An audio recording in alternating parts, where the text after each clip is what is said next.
चलिए ये क्वेश्चन लिखा हुआ है हमारा, वीडियो पॉज करके एक बार क्वेश्चन नोट डाउन कर लो। क्वेश्चन क्या है, a mixture of CaCl2 and NaCl, यानी कि एक मिक्सचर है CaCl2 प्लस NaCl का जो टोटल वेट कंटेन कर रहा है 4.44 इज ट्रीटेड विद Na2CO3, यानी हम इन दोनों की रिएक्शन किसके साथ कराते हैं, Na2CO3 के साथ। तो अगर यहाँ पे कराओगे तो यहाँ पे फॉर्म होगा 2NaCl, आयन एक्सचेंज हो जाएंगे और उसके साथ बनेगा CaCO3, और CaCl2 की रिएक्शन अगर हम NaCl के साथ कराएं, सॉरी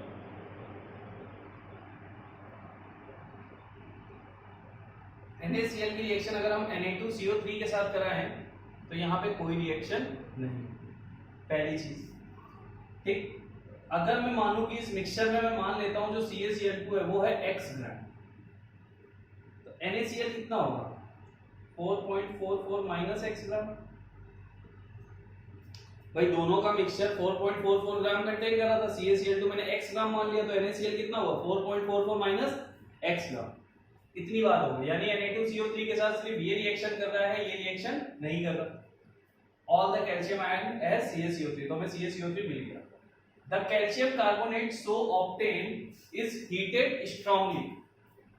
इस CaCO3, जो CaCO3 तुमको मिला है, तुमने इसको हीट किया, हीट करने पे दे रहा है CaO प्लस CO, और हमें 0.56 ग्राम CaO मिल रहा है। ठीक है, heated strongly to get 0.56 gram of CaO। हमें NaCl का परसेंटेज बताना है, तो ऑब्वियस सी बात है, मुझे सिंपल सी बात क्या है, मुझे x फाइंड करना है। अगर मुझे x पता चल जाएगा तो मुझे इस मिक्सचर में NaCl का मास पता चल जाएगा। कैसे, 4.44 में से हम x को माइनस कर देंगे। तो ओवरऑल बात क्या है कि हमें CaCl2 का मास फाइंड करना है। तो सबसे पहले CaCl2 का मॉलिक्यूलर वेट देखो कितना होता है, Ca यहां निकाल लेते हैं, CaCl, ठीक, 40 प्लस 70, ये आ गया 111 ग्राम। टोटल वेट कितना आ गया 111 ग्राम।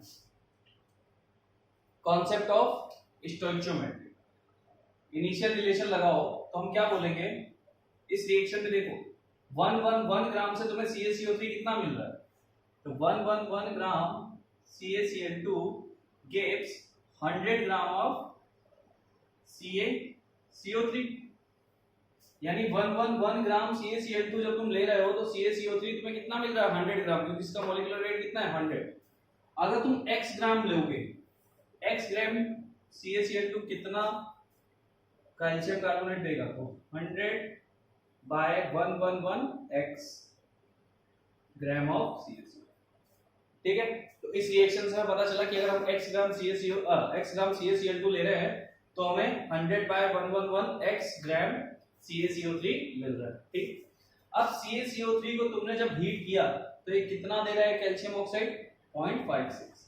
तो देखो 100 ग्राम CaCO3 गिव्स, तो 100 ग्राम क्या है इसका मॉलिक्यूलर वेट, और CaO का मॉलिक्यूलर वेट कितना होता है 40 plus 16 which is equal to 56, gives 56 gram of CaO।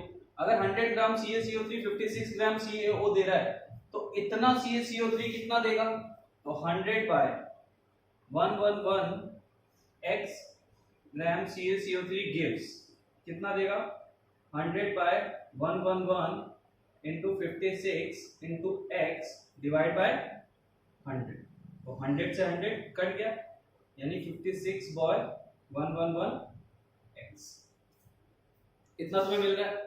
ठीक है, अब देखो ये तुम्हें क्या मिला है CaO, किससे 100 बाय 111x, तो उसने क्या बोला स्ट्रांगली हीट करने में जो टोटल मिल रहा था वो कितना मिल रहा था 0.56, तो हम क्या बोल देंगे 56 अपॉन 111x, और ये किसके इक्वल हो जाएगा 0.56, क्योंकि हमें CaO मिल कितना रहा है 0.56।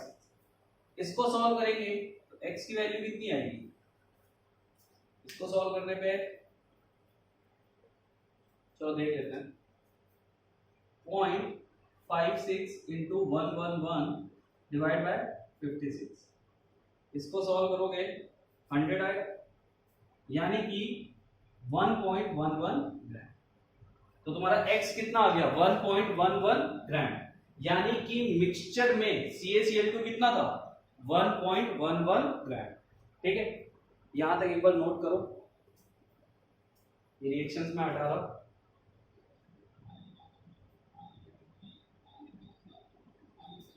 तो CaCl2 हमको मिल गया, CaCl2 हमको कितना मिला 1.11 ग्राम। अगर ये 1.11 ग्राम है तो क्या तुम NaCl फाइंड कर सकते हो? बिल्कुल कर सकते हो। NaCl कितना हो जाएगा, NaCl is equal to 4.44 minus 1.11 which is equal to 3.33 gram, यानी इस मिक्सचर में 3.33 ग्राम था NaCl और 1.11 ग्राम था CaCl। तो परसेंटेज ऑफ NaCl चाहिए था, कितना आ जाएगा, जो मास आया है divide by total mass into 100, यही आने वाला है। ठीक है, 333 डिवाइड बाय 444 इनटू 100, इसे सॉल्व करोगे तुम्हारा आंसर मिल जाएगा। इसे सॉल्व करने में 75% आंसर आ जाएगा। पूरा सॉल्व करोगे, ये 130 तो है, 3.33 ये क्या है 4.44 का 1/3 है, तो 75% NaCl प्रेजेंट था इस मिक्सचर में। 25% क्या था CaCl। तो ये भी एक इंपॉर्टेंट टाइप का क्वेश्चन है, मिक्सचर वाले क्वेश्चन बहुत परेशान करते हैं। ठीक है, क्वेश्चन की लेंथ भी अच्छी है, कुछ नहीं है, कॉन्सेप्चुअल है, जो जो क्वेश्चन में लिखा है हम स्टेप बाय स्टेप वही करते चलेंगे और फाइनल आंसर हमारा आ गया। नोट डाउन कीजिए इस क्वेश्चन को।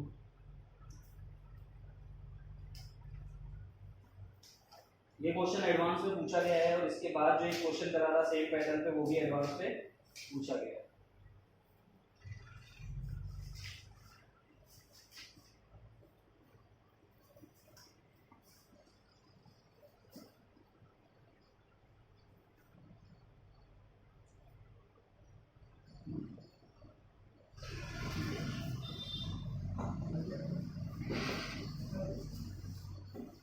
रफ कर दो।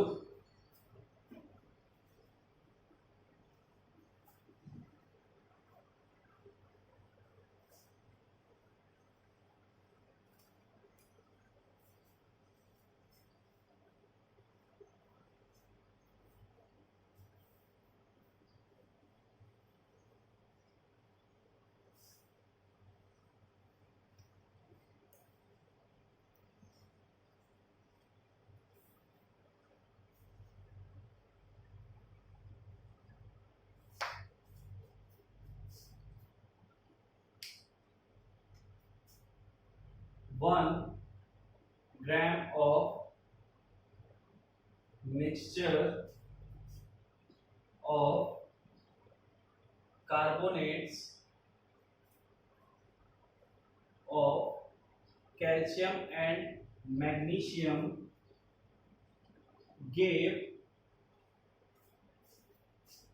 240 ml CO2 at NTP.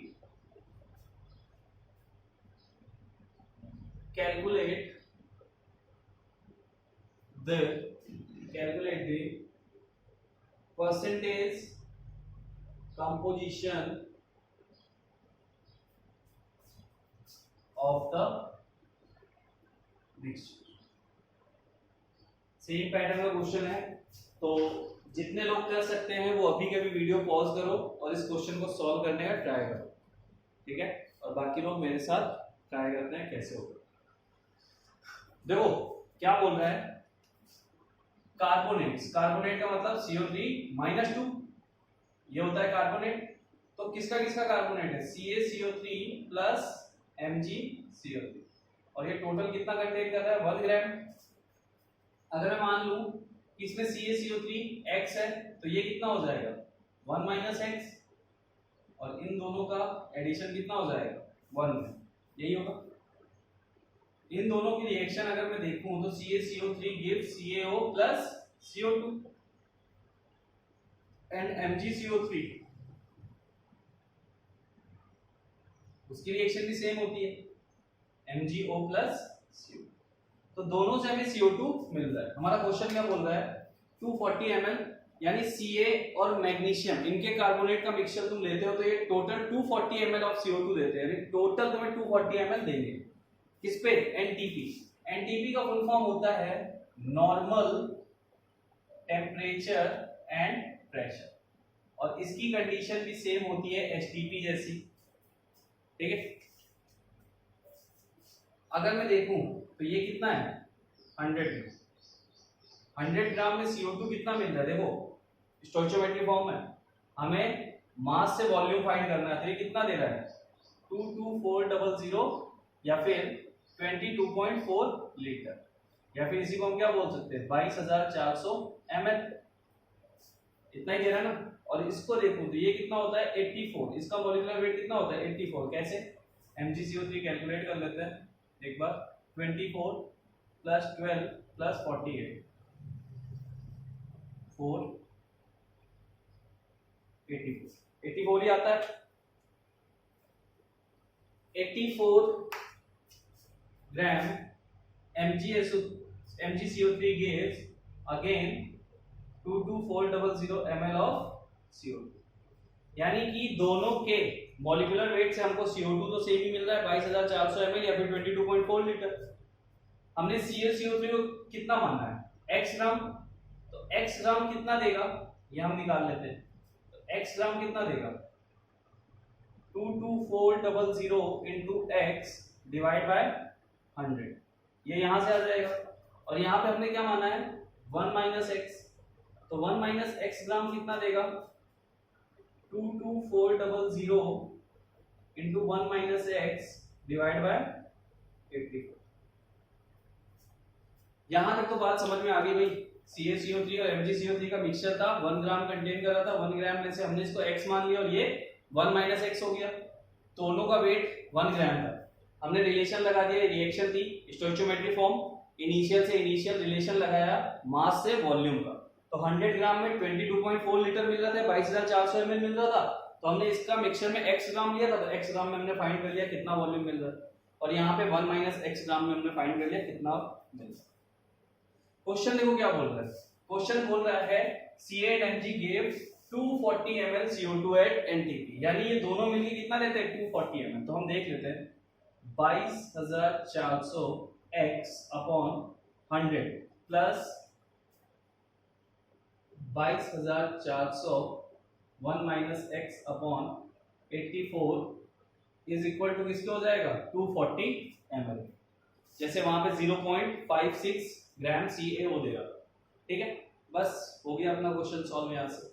अब ये जब तुमने किया तो इसको सॉल्व करोगे, इसको सॉल्व करने में तुम्हारा आंसर तुम्हें मिल जाएगा।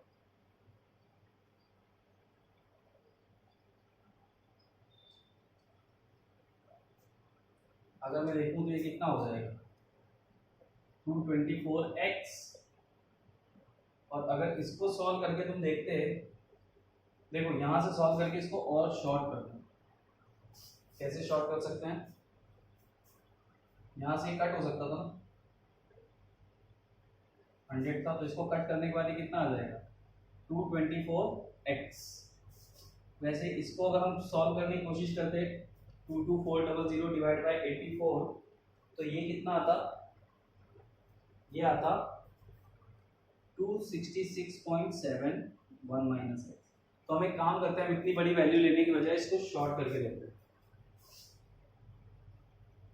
तो कितना हो जाएगा 224x प्लस 266.7 1 माइनस एक्स, तो 224x plus 266.7 minus 266.7 x is equal to 240 ml के, इतना आएगा, ठीक है। अब इसको सॉल्व करना हमें, तो क्या हो जाएगा 224x minus 266.7x is equal to 240 minus 266.7, इसको माइनस करोगे 224 में से 266.7 x को कितना आएगा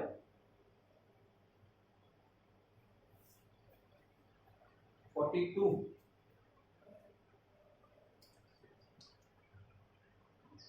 42.7x और इसको माइनस करोगे कितना आएगा 240 26.7 x माइनस माइनस से माइनस कट गया तो x is equal to 26.7 divide by 42.7 यानी कि 267 अपॉन 427। इसको सॉल्व करोगे x आ जाएगा। x आने के बाद ये हमने 1 माइनस एक्स लिया है तो दोनों का परसेंटेज कंपोजिशन दे सकते हो कि नहीं दे सकते हो। इसको सॉल्व करने के बाद कितना आएगा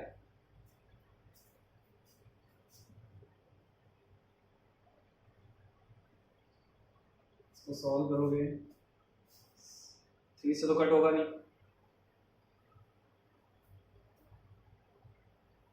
3 से नहीं कट होगा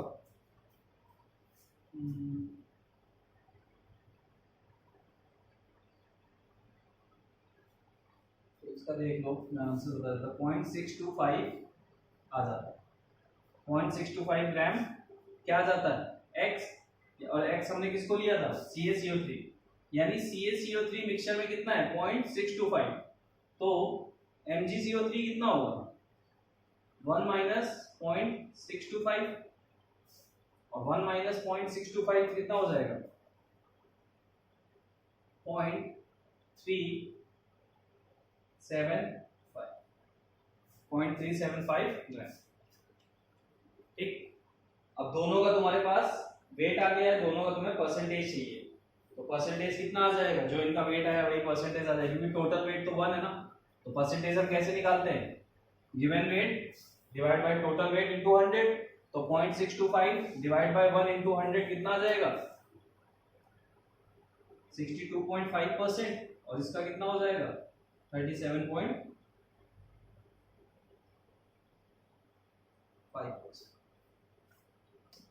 ठीक है तो ये थे कुछ इंपॉर्टेंट टाइप के क्वेश्चंस सारे हो गए तो मोर कंसेप्ट के ये अच्छे क्वेश्चंस हैं इन पे अच्छे से प्रैक्टिस करना और इनसे रिलेटेड कोई क्वेश्चन मिले तो सेम पैटर्न से उन्हें सॉल्व करना।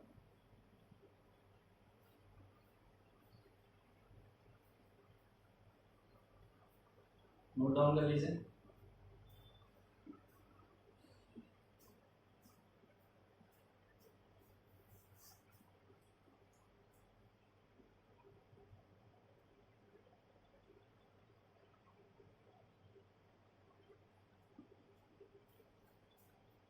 तो भाई ये कुछ 5-6 क्वेश्चन जो मैंने आपको कराए ये बहुत ही ज्यादा अच्छे क्वेश्चन हैं और पूछे गए हैं। सबसे अच्छी चीज ये है कि ये पूछे गए हैं और मोल कंसेप्ट में कोई बिल्कुल टफ और ट्रिकी क्वेश्चन हो सकते हैं तो यही हो सकता है। और जो मैंने आपको रिलेशंस वाले फॉर्मूला लिखवाए थे उनसे रिलेट करने वाले क्वेश्चन थे वो उसमें मैंने क्वेश्चन नहीं कराया क्योंकि अब तुम्हारे सामने सीधा सीधा फॉर्मूला है। सारी चीजें मैंने तुम्हें लिखवा दिया कि कब क्या दिया हो तो कैसे यूज करना है परसेंटेज डेंसिटी दिया हो तो कैसे यूज करोगे और ठीक है तो ये आपका मोल कंसेप्ट पूरी तरह से कंप्लीट हो चुका है। अब हम चलते हैं हमारे नेक्स्ट टॉपिक की तरफ जिसका नाम है पीरियोडिक टेबल।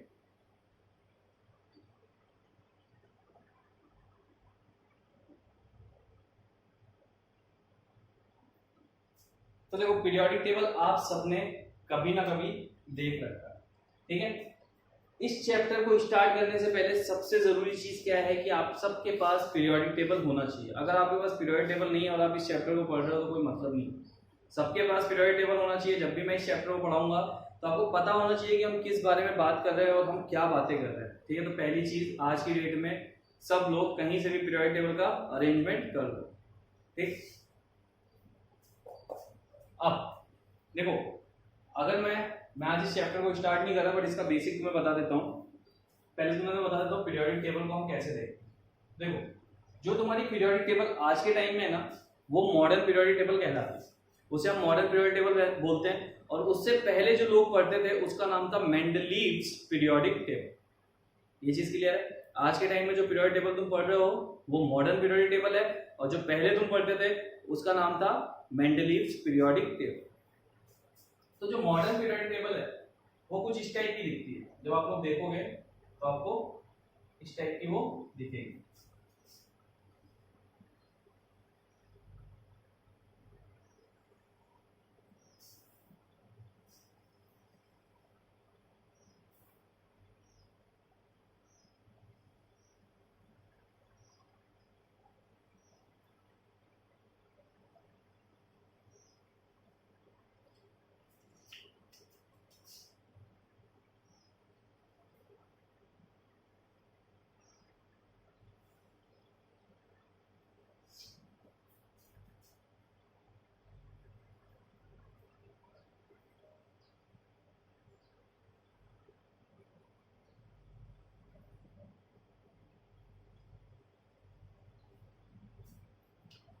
अगर मैं एलिमेंट्स की बात करूं तो यहाँ पे रखा हुआ हाइड्रोजन, लिथियम, सोडियम,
इस टाइप के एलिमेंट्स है।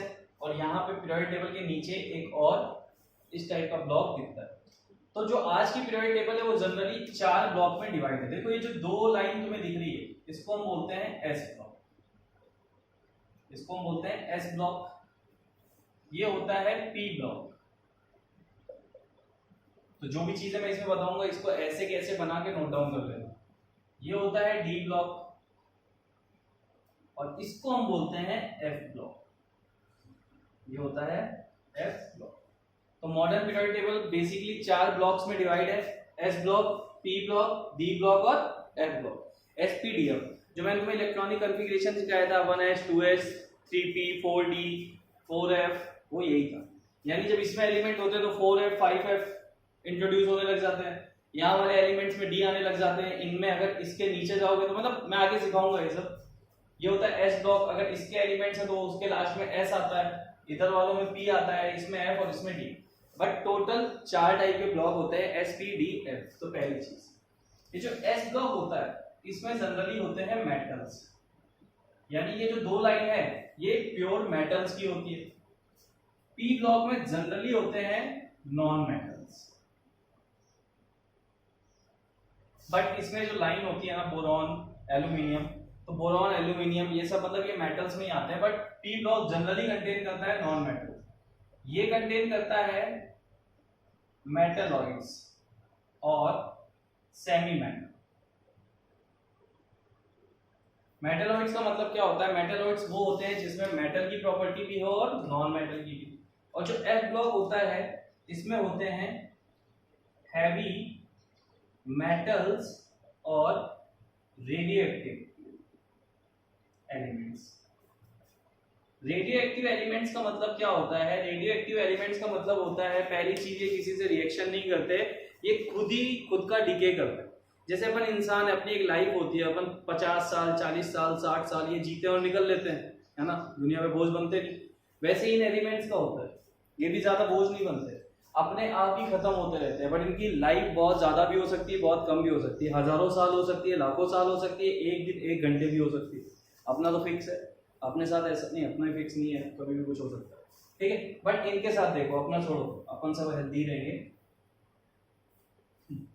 देखो इनका क्या होता है, इनकी लाइफ कुछ भी हो सकती है, 1 मिनट की हो सकती है, 1 घंटे की हो सकती है, 1 साल की हो सकती है, 1000 साल हो सकती है, लाखों साल। वह एलिमेंट पे डिपेंड करता है। तो इनका डिके कैसे होता है, यानी इनको आप नेचर में रखते हो तो खुद ही थोड़े थोड़े थोड़े थोड़े थोड़े थोड़े डिकम्पोज होके खत्म हो जाते हैं, ठीक है। तो ये रेडियोएक्टिव एलिमेंट्स होते हैं। ये 2 लाइन कंटेन करती है मेटल्स, ये होते हैं नॉन मेटल्स। यहाँ जो रखे हुए होते हैं उन्हें बोलते हैं मेटलॉइड्स, यानी उनके पास मेटल की प्रॉपर्टी भी होती है, नॉन मेटल्स की भी होती है, और ये होते हैं हैवी मेटल्स और रेडियोएक्टिव एलिमेंट्स। तो ये मॉडर्न पीरियोडिक टेबल कुछ इस टाइप की दिखती है। अब देखो ये जो वर्टिकल लाइन तुम्हें दिख रही है, जब तुम ऐसे पढ़ोगे hydrogen, lithium, sodium, potassium, rubidium, caesium, francium, जब तुम ऐसे पढ़ रहे हो तो इसको बोलते हैं ग्रुप। यानी अगर तुम ऐसे पीरियोडिक टेबल को पढ़ रहे हो तो ये कहलाता है ग्रुप। अगर तुम टॉप टू बॉटम पढ़ रहे हो तो वो कहलाता है ग्रुप। और अगर तुम ऐसे पीरियोडिक टेबल को पढ़ रहे हो like hydrogen, helium, lithium, beryllium, boron, carbon, nitrogen, oxygen, अगर तुम पीरियोडिक टेबल को ऐसे पढ़ रहे हो तो उनको हम बोलते हैं पीरियड्स। ठीक है, यानी कि जब ऐसे पढ़ोगे तो ये होते हैं ग्रुप्स और ऐसे पढ़ोगे तो ये होते हैं पीरियड्स। ठीक है, ये दो टाइप की चीज है। वर्टिकल अगर एलिमेंट्स को पढ़ रहे हो तो उन्हें हमेशा तुम ग्रुप के नाम से बोलोगे, यानी फर्स्ट ग्रुप। तो ये कौन सा ग्रुप होता है? ये होता है फर्स्ट ग्रुप, ये होता है सेकंड ग्रुप। मैं ये भी लिखवा देता। देखो यार बहुत घिसपिच हो गया है, तो एक काम करो पहले थोड़ा नोट कर लो ताकि मैं थोड़ी चीजें गायब करूं और भी चीजें बता सकूं। तो एक बार वीडियो पॉज करो, फटाफट इसको नोट कर लेना। इतना टाइम सफिशिएंट है वीडियो पॉज करके कुछ नोट करने के लिए। चलो हटा देता। तो ये चीज समझ में आ गई। S block, P block, D block, F block. S block contain करता है दो ग्रुप जिसमें होते हैं मेटल्स। पी ब्लॉक कंटेन करता है 1 2 3 4 5 6, यानी मैं ऐसे देख रहा हूं 6 ग्रुप्स जिसमें होते हैं non metals. D block contain करता है 3 to 12, वो मैं लिखाऊंगा। और एफ ब्लॉक में दो ही सीरीज होती है। तो मैं हटा देता हूं कुछ चीजें, लाइक ये हटा देता हूं।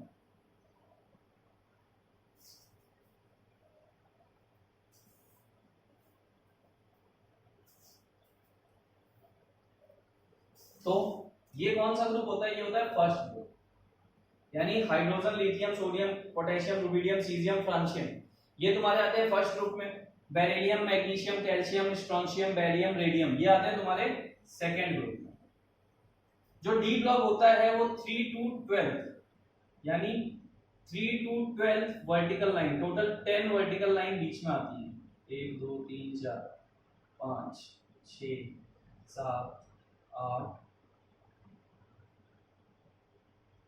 यहाँ दे देते हैं 1 2 3 4 5 6 7 8 9 10। देखो मैं कोई आर्टिस्ट नहीं हूँ, जैसा बन रहा है समझ लो। तुम्हारे सामने पीरियोडिक टेबल होगी, उसे खोल के कंपेयर कर देना। ये 10 लाइन बीच में दिख रही है ना, 3 to 12 ग्रुप, यानी कि वर्टिकल लाइन जो, तो ये कौन सा हो जाएगा?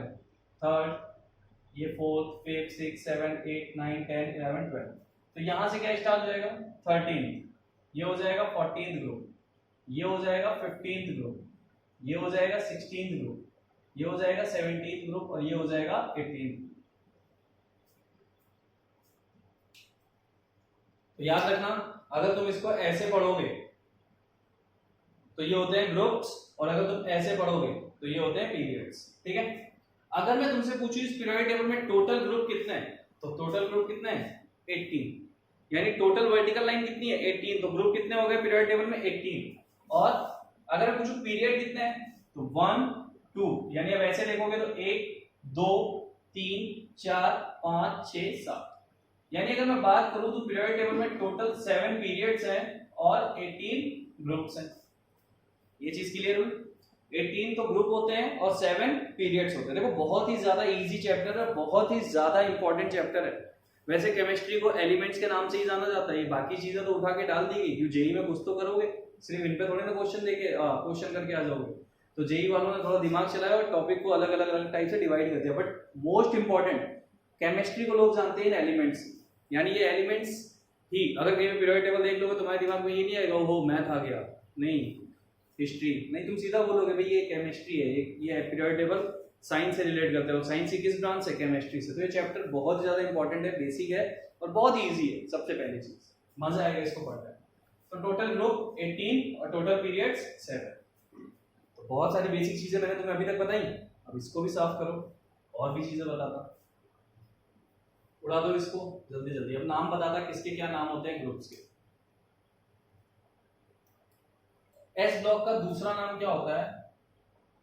रिप्रेजेंटेटिव एलिमेंट्स, दूसरा नाम होता है एस ब्लॉक का।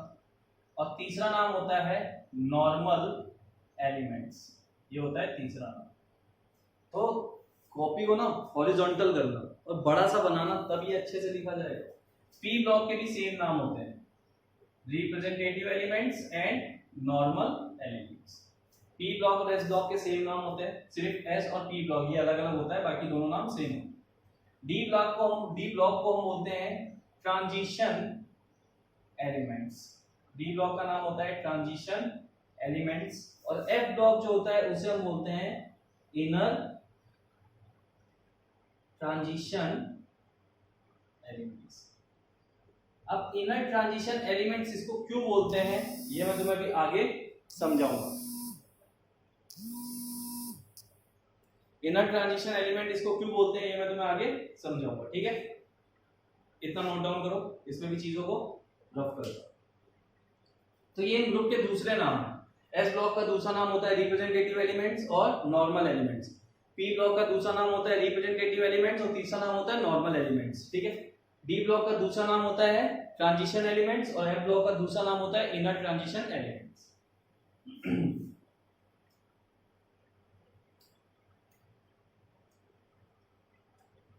हटा दो, वीडियो पॉज करके नोट कर लिया होगा।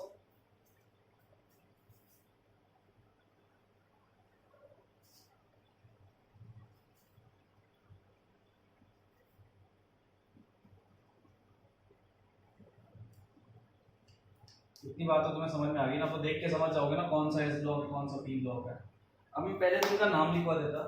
तो ये जो हाइड्रोजन वाली लाइन है इसमें तुम इसको नाम देते हो अल्कली मेटल्स, जिसमें तुम हाइड्रोजन को नहीं कंसीडर करते। क्यों नहीं करते?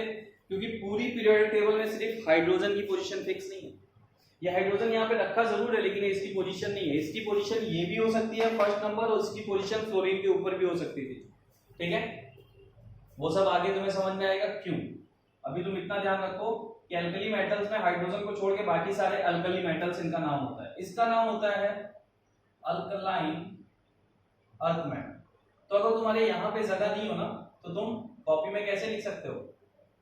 फर्स्ट ग्रुप उसका नाम अल्कली मेटल, सेकेंड ग्रुप उसका नाम अल्कलाइन अर्थ मेटल, 13 ग्रुप को हम बोलते हैं बोरॉन फैमिली,